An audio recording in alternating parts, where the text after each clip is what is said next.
Thank you for choosing mythic folklore narratives as your guide into the realm of myths and folklore. Let the adventure begin. In the shadowy annals of history, there exists a tale of darkness, fear, and inexplicable events that continues to haunt the collective consciousness of America. The Salem witch trials, a spectral web of hysteria, superstition, and social tensions. These trials have mystified and intrigued scholars and the general public alike for centuries.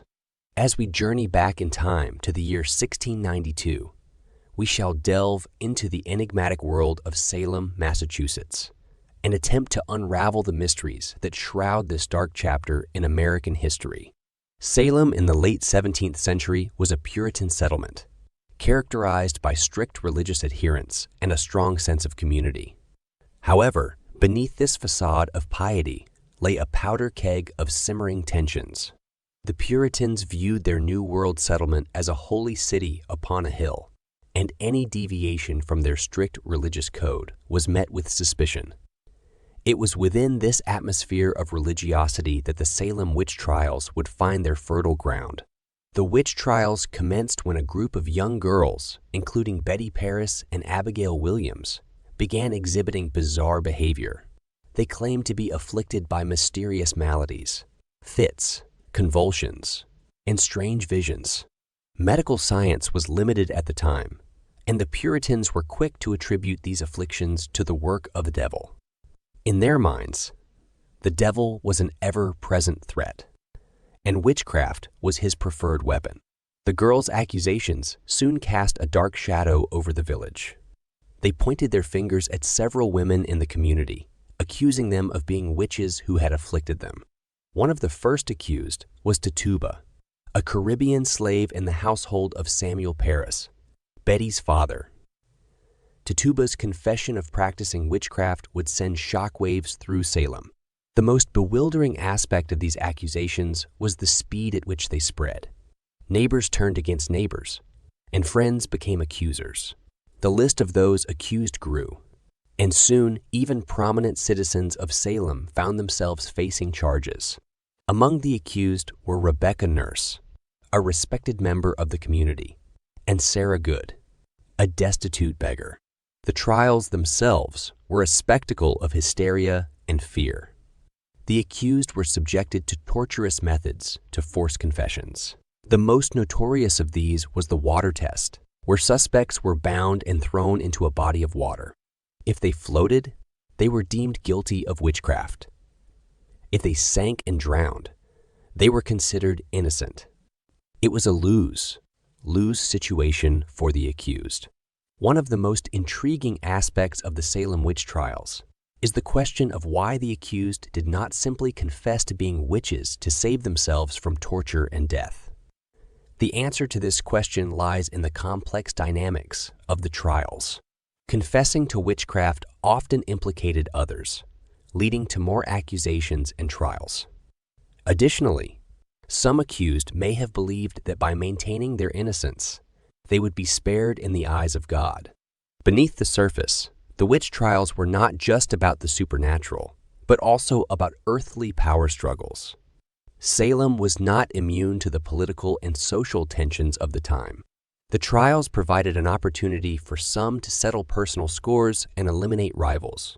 The most tantalizing aspect of this political intrigue was the role of William Phips, the newly appointed governor of the Massachusetts Bay Colony. Phips arrived in Salem in May 1690. Phips arrived in Salem in May 1692 and established the Court of Oyer and Terminer to hear the witch trials. Interestingly, his wife, Lady Mary Phips, was accused of witchcraft during the trials.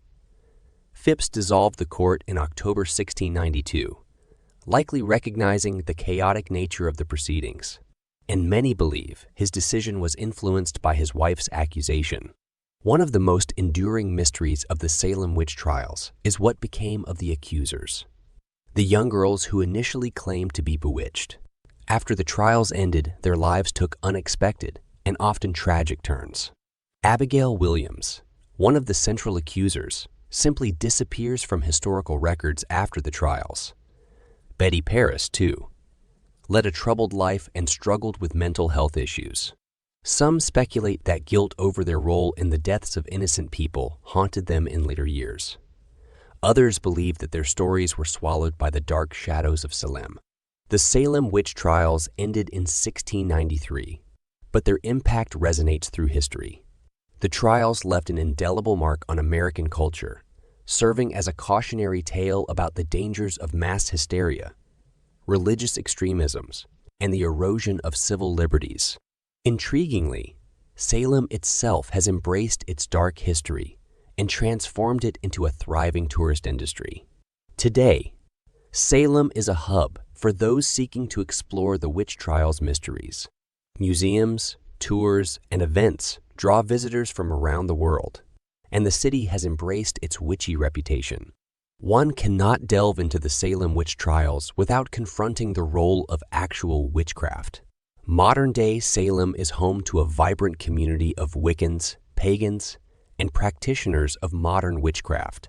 These individuals, often referred to as witches of Salem, have found a home in the city despite its dark history. The intriguing paradox of witches living in Salem, a place notorious for persecuting alleged witches, highlights the resilience of belief systems and the ever-evolving nature of spirituality. Salem has become a symbol of transformation, where the persecuted have become the practitioners. The Salem witch trials remain an enduring enigma, a dark chapter in American history that continues to captivate our imagination. The hysteria, the accusations, the trials, and the mysteries that surround them have sparked countless books, plays, movies, and discussions. As we reflect on the Salem witch trials, we are reminded of the fragility of reason in the face of fear and superstition. It is a cautionary tale that urges us to remain vigilant in safeguarding justice, civil liberties, and the rights of the accused. Salem's legacy serves as a reminder that even in the darkest of times, there is always a glimmer of light. And in the case of Salem, that light continues to shine on the witches who found their haven in the heart of darkness. Don't forget to hit that subscribe button. Give us a thumbs up and share our videos with fellow myth enthusiasts. Your support helps us continue to bring you the enchanting stories that have shaped our world.